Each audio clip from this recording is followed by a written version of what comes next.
La unicidad es una herejía. Ya lo he mencionado en otras ocasiones y comienzo esta enseñanza diciéndolo una vez más de manera directa y abiertamente, que aunque le busquen mil y un argumentos a la luz de las Sagradas Escrituras, la unicidad va a seguir siendo una herejía. Por lo tanto, si usted está creyendo en esta doctrina, permítame decirle que está creyendo en una herejía, un error colosal, rechazado desde los primeros periodos de la iglesia. Por lo tanto, bien vale tomarse un momento y ver en las Sagradas Escrituras en qué se está creyendo y qué efecto tiene esto en nuestra relación con Dios.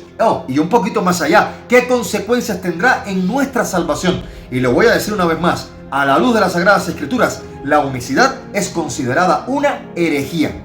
Y mire, la doctrina unicitaria, también conocida como solo Jesús, es una enseñanza que niega la Trinidad y sostiene que Dios es una sola persona que se ha manifestado en diferentes formas o modos, como son el Padre, el Hijo y el Espíritu Santo, pero que no son tres personas distintas. Esta enseñanza contradice la revelación bíblica de Dios como Padre, Hijo y Espíritu Santo, coexistiendo eternamente, como revela Mateo 28:19 y 2 Corintios 13:14 y Juan 1 del 1 al 3. La doctrina de la Trinidad no es un invento de Teófilo ni de Tertuliano, ni una ocurrencia de los concilios de Nicea y Calcedonia, sino una realidad bíblica en todo su contexto general. La unicidad se confirma como una herejía a partir del hecho de que niega la distinción entre las tres personas divinas. Mire, Jesús oró al Padre, Juan 17:5, mostró comunión con Él, Mateo 3:16 al 17, y habló del Espíritu Santo como distinto a Él, como dice Juan 14:16. La unicidad distorsiona la naturaleza de Dios. La Biblia enseña que el Hijo es eterno y no solo una manifestación del Padre, Juan 1 del 1 al 3 y Hebreos 1 del 8 al 10. Y además rechazan la enseñanza apostólica. Desde los primeros siglos la iglesia rechazó el modalismo, que fue el precursor de la unicidad, combatiendo a Sabelio y a otros que negaban la Trinidad. Y este rechazo a la unicidad surgió desde las primeras etapas de la iglesia. En el siglo III, teólogos como Tertuliano escribieron contra el modalismo sabeliano en su obra Contra Praxias, defendiendo la doctrina trinitaria. Los concilios de Nicea del 325 después de Cristo y Calcedonia afirmaron que Jesús es Dios verdadero, pero distinto del Padre y del Espíritu Santo. Muchos dicen, es que los apóstoles bautizaban en el nombre de Jesús, etc.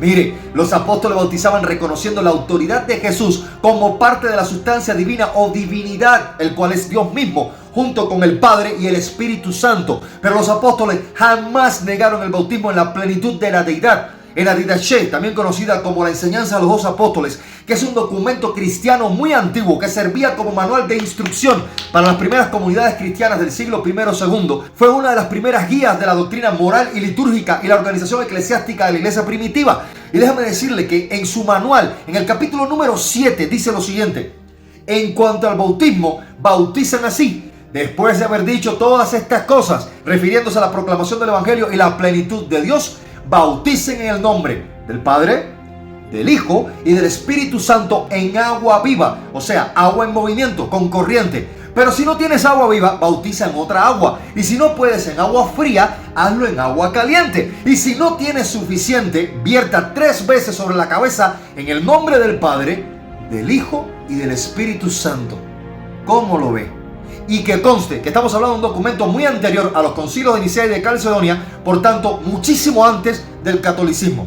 Mire, la unicidad dice en su intento de negación y rechazo de la Trinidad que no es una doctrina bíblica, sino solamente una creencia popular que se estableció a partir del dogma de los concilios en Nicea y de Calcedonia, y que lo estableció el emperador Constantino y que se incluyó en las Sagradas Escrituras, alterando algunos textos de la Biblia, entre los que se encuentra Mateo 28:19, donde Jesús ordena directa y categóricamente a sus discípulos bautizar en el nombre del Padre, del Hijo y del Espíritu Santo, o sea, en toda la plenitud de la deidad. Y lo más triste del caso es que algunos de estos unicitarios están utilizando incluso mentiras para intentar apoyar y sostener su doctrina, como es el caso de que en el año 1945, y escuche esto, el conocido Joseph Ratzinger, quien llegara a ser el Papa Benedicto XVI, siendo maestro en el Instituto Teológico de Berlín, pues escribió una carta negando la Trinidad, diciendo que Mateo 28:19 había sido añadido a las Escrituras y que no estaba en realidad en ningún manuscrito original. Pero aquí le va, y ahí está la historia, busque información. Joseph Ratzinger no fue maestro jamás en el Instituto Teológico de Berlín en el año 1945. Nació en el 1927 y tenía apenas 18 años y era un seminarista. Y su carrera como maestro teólogo no comenzó hasta 1953 en la Universidad de Bonn y no tuvo una conexión directa con Berlín. ¿Cómo lo ve? Estos unicitarios dicen que los manuscritos originales bíblicos no contienen Mateo 28:19. Esto es otro enorme error, y aquí le va. No existe tal cosa como los manuscritos originales de la Biblia. Es decir, no tenemos los textos escritos directamente por sus autores. Los manuscritos más confiables que han llegado a nosotros y que son los más importantes son el Papiro 45, 46, 75 de los siglos III y IV, el Codex Sinaiticus y el Codex Vaticanus de los siglos IV y el Codex Alejandrinus del siglo V.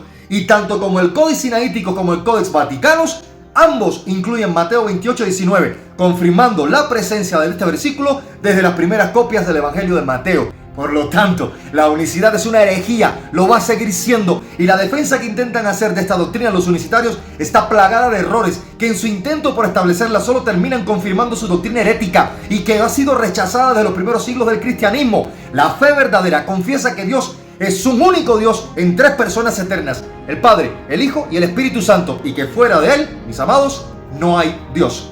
Paz, gracia y misericordia del Señor sea con todos, y que el Señor le bendiga.